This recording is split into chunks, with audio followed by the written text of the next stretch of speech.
Hello students, good morning.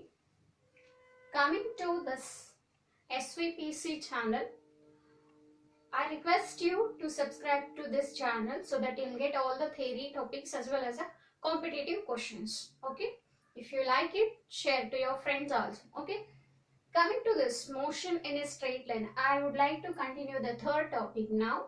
So second topic, units and measurements, already completed. You just go through that. And coming to the next topic, motion in a straight line. So coming here, straight line motion, another name is rectilinear motion.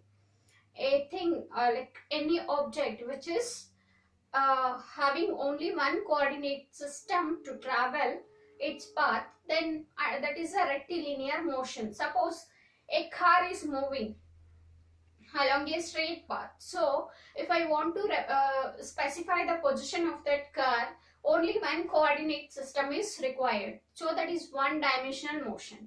If only one x-axis, like one coordinate system is required to specify the position of an object, that's called as a one dimensional motion. If two coordinate systems, suppose x and y axis, are required to specify the position of an object, it is called as the two-dimensional motion. For that we will call it as motion in a plane. Okay. If the object requires three coordinate systems to specify its position, then that is called as a three-dimensional motion. Okay. So one-dimensional. So under one-dimensional motion in a straight line we are discussing now. And what is this another name for straight line motion is rectilinear motion, means straight path. Straight, a object is moving in a straight path, that's called as a rectilinear motion. Okay, and this what is required to specify the position of an object is coordinate system is required. So we have a coordinate system, and in that we have we have three coordinate systems like x-axis, y-axis and z-axis we have. Suppose only z-axis is required to specify the position of an object, means one coordinate system is required, then that's called as the one-dimensional motion. If two coordinates are required to specify the position of an object, is called as two-dimensional motion. If three coordinates are required, then that is three-dimensional motion. Coming to here, motion in a straight line. So I said it's also called as a rectilinear motion or one-dimensional motion. Okay. Coming to this motion term. So what do you mean by motion? See, the things around us, like when you switch on switch on the switch in your house, what happens? Fan rotates, wings of a fan rotates. So wings of a fan, before it was in rest, but when you switch on the switch, then it start to rotate, means the position is changing with respect to, suppose three wings will be there for the fan, first wing, second wing and third wing. Okay, with respect to first wing, second wing is in motion. With respect to second wing, third wing is in motion.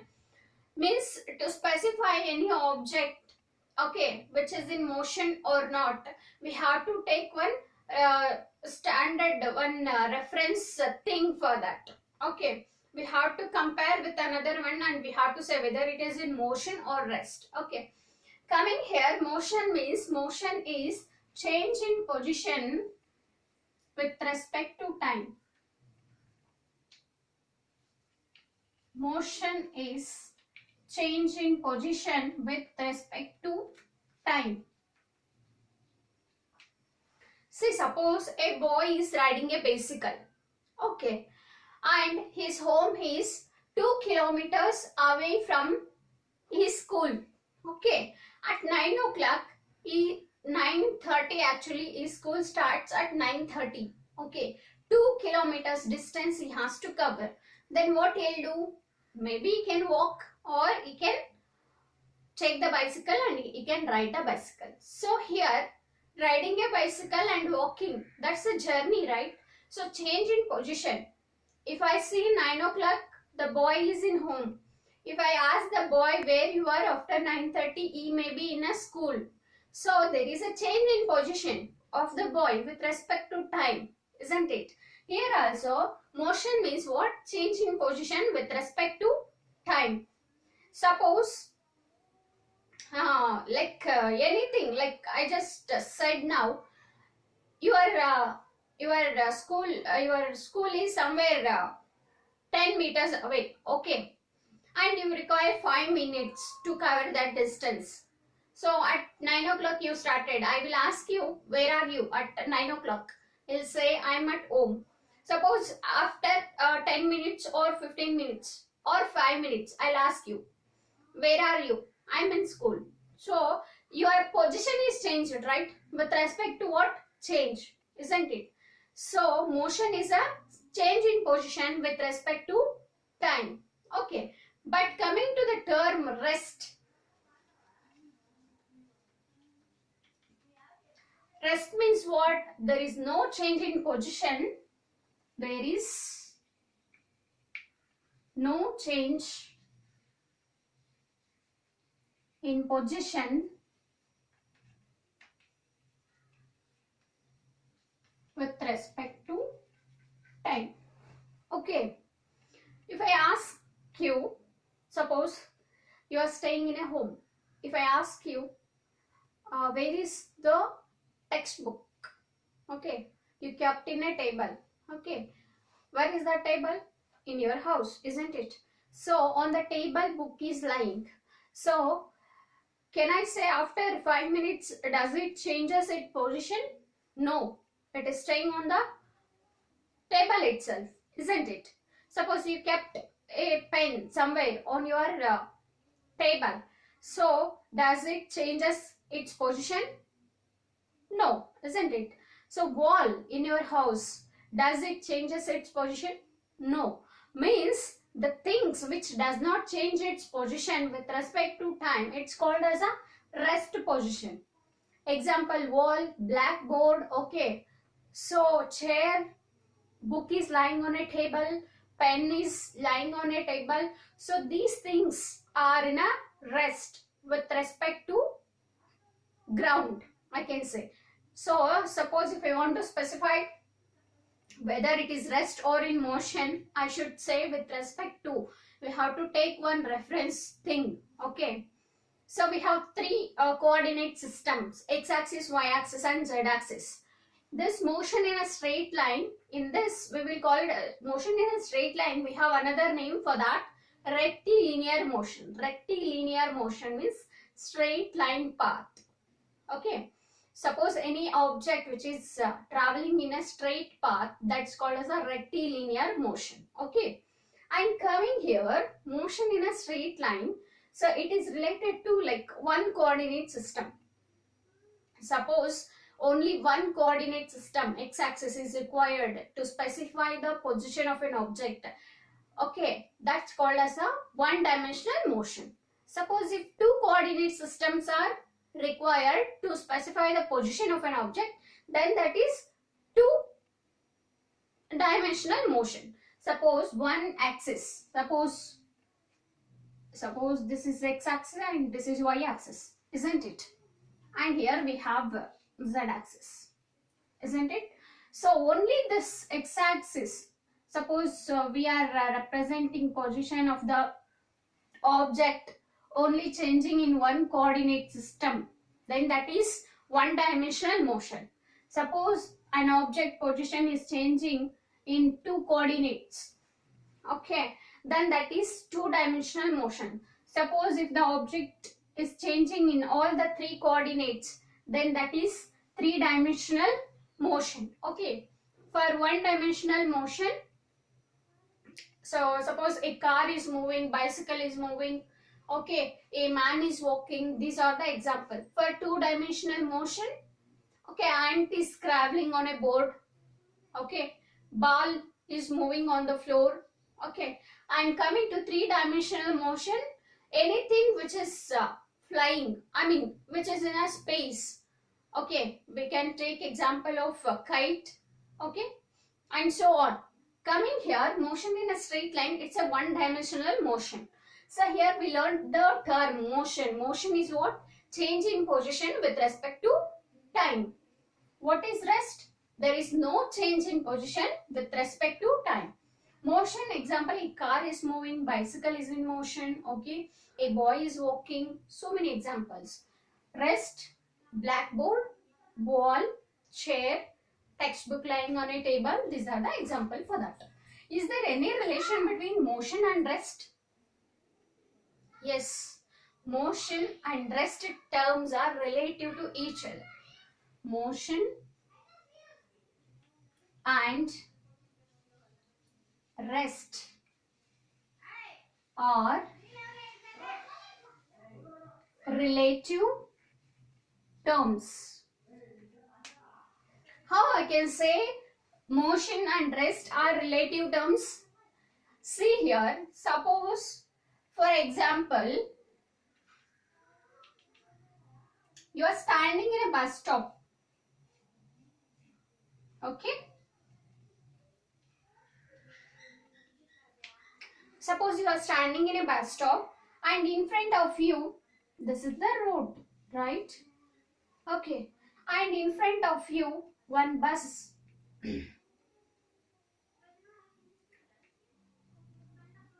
Bus moves in front of you.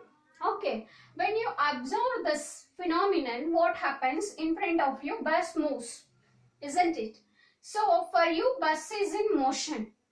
As well as the person who is sitting in a bus, he is also in motion, isn't it? But actually what? The passenger who is sitting inside the bus is in rest, is not moving at all. Only bus is in motion. That is the true thing.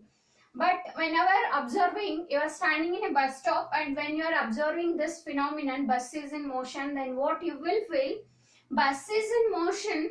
Along with the bus, the passengers who are sitting inside the bus, they are also in motion, isn't it? With respect to the ground, because you are standing in a ground, isn't it? And coming to this, the passengers who are sitting inside the bus, what they will think? They will think that they are in rest. Okay, they are in rest and they will feel that you are moving and the bus stop is moving. Okay, here things, trees, okay, any buildings or somewhat, they are in motion and they will think that they are in rest position. So these two things, if you see this example, so rest and motion are relative terms with respect to one another. So while you are observing this phenomenon, passengers is also in motion, but actually passengers are in rest. When the passengers are observing the things around outside, they feel that they are in rest and the things, whatever they are seeing around, that is in motion. Okay. For that we can say motion and rest are relative terms. Okay.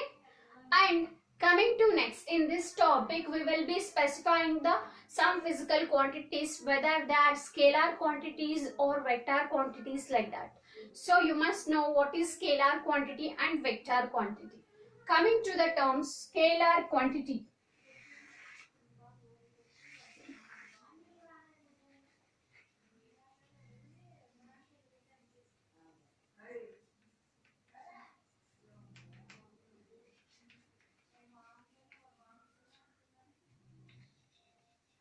So what do you mean by scalar quantity?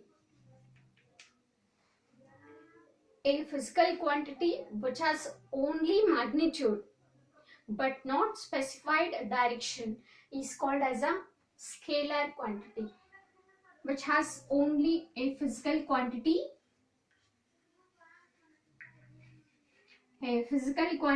which has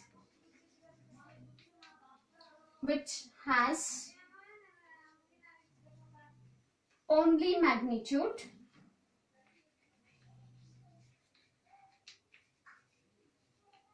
but not direction, is called as scalar quantity. So here what is magnitude? Magnitude means just in numbers. Okay, suppose a boy is walking. Okay, he covers 10 meters. I'll say a boy walks and he covers 10 meters of distance. So what is that? Only number I said, 10 meter. Okay, I did not specify whether he is moving in east direction or west direction or north direction, left side or right side. I did not mention any direction. I did not specify the direction, isn't it? I just said the boy is walking and he covers 10 meter, I said. So that is only magnitude. 10 means what? Only number, magnitude, isn't it? So the things, whatever, like mass is also a scalar quantity which has only magnitude but not direction, isn't it? 10 kg of sugar, 15 kg of rice, isn't it? So that is a scalar quantity. Example for scalar quantities are mass, okay, time, speed, etc. Speed is also a scalar quantity because speed is having only magnitude but not specified direction. Coming to vector quantity, it is defined as a physical quantity which has both magnitude and direction. And it obeys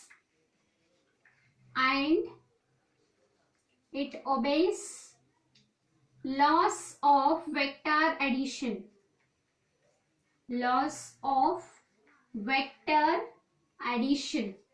See here, vector quantity means what? It should have both magnitude as well as direction. Along with that, it should obey some laws of vector addition.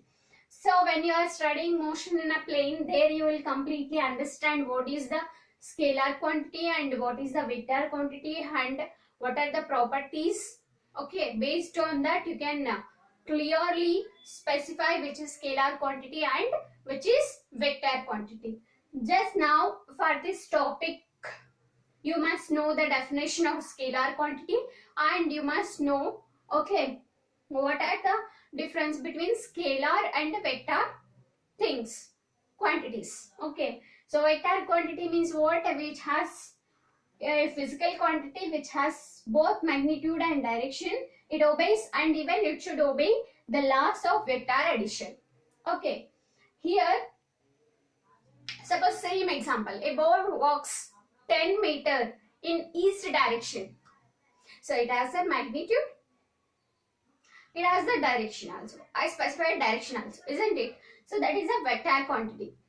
Okay, force is acting on the body in a downward direction. So I specified downward direction. Okay, car is moving in a south direction. So if I specify what happens, direction along with the magnitude, what happens, that comes under a vector quantity. Even it should obey the laws of vector additions also. Suppose for vector quantity we have velocity. Example, velocity, acceleration,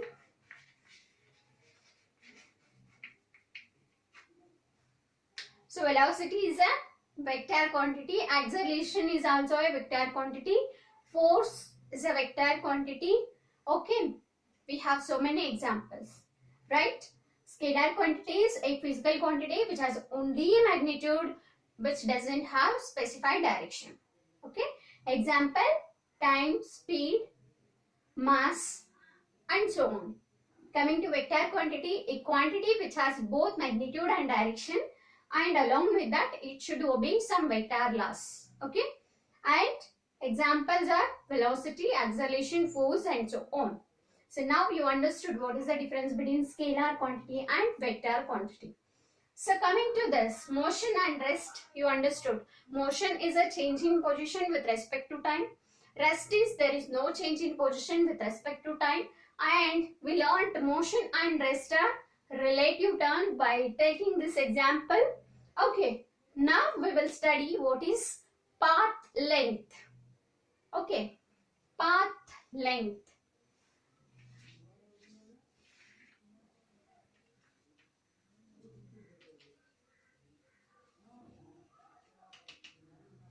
What do you mean by path length? Suppose a boy is walking from his home to school. So okay, initial point is what here? His home. Okay, final point is what? School. So a boy walks from his home to school. Okay, he covers 10 meters distance. He covers 10-meter distance. Suppose in 10 seconds or whatever the time it is. So he covered some distance, isn't it? It's called as the path length. See, path length is the actual path traveled from initial position to final position. A path length is actual path traveled. Actual path traveled from initial point to final point is called as the path length. So a boy starts his journey at his home and he reaches the school, isn't it? So he covered some path here, from here to here. Okay, so this is the actual path covered by the boy from home to school. It's called as the path length, or I can say this is path length. We have another name, that is distance. Path length is also called as distance. The actual path traveled by the object from initial point to final point. So what is this? Distance. So this is complete distance, isn't it? So I measured with the distance is measured in terms of meter. So SI unit of path length is meter. Okay. And this is the SI unit. SI unit means System International. So what about CGS unit? CGS unit means CGS unit is also called as a practical unit, centigram second. Okay, it is also called as a practical unit. So in terms of CGS unit, it is measured in centimeter. So what is the SI unit for distance? Meter. And what is the CGS unit? Centimeter. Okay. Distance is denoted with the letter of S. It is denoted with the letter of S. Okay. And its dimensional formula. So in the second topic, units and measurement, we learned how to find out the dimensional formula. In terms of MLT, we have 7 fundamental units. So based on that, we have to specify the dimensions. So coming here, M term is absent. Okay. MLT means M term is absent. L term is there. How many terms are there? Meter, 1 term. Okay. Time, any time is there here? No. T terms are absent. So M power 0, L power 1, T power 0. This is the dimension for path length. Okay. Coming to this, and it has only number, magnitude. It has magnitude, not specified direction. Okay. So only it is a scalar quantity. Path length is scalar quantity because it has only magnitude. It doesn't have any specified direction. Okay. This is all about path length. We will discuss in the next class distance and we will continue the lesson. Thank you.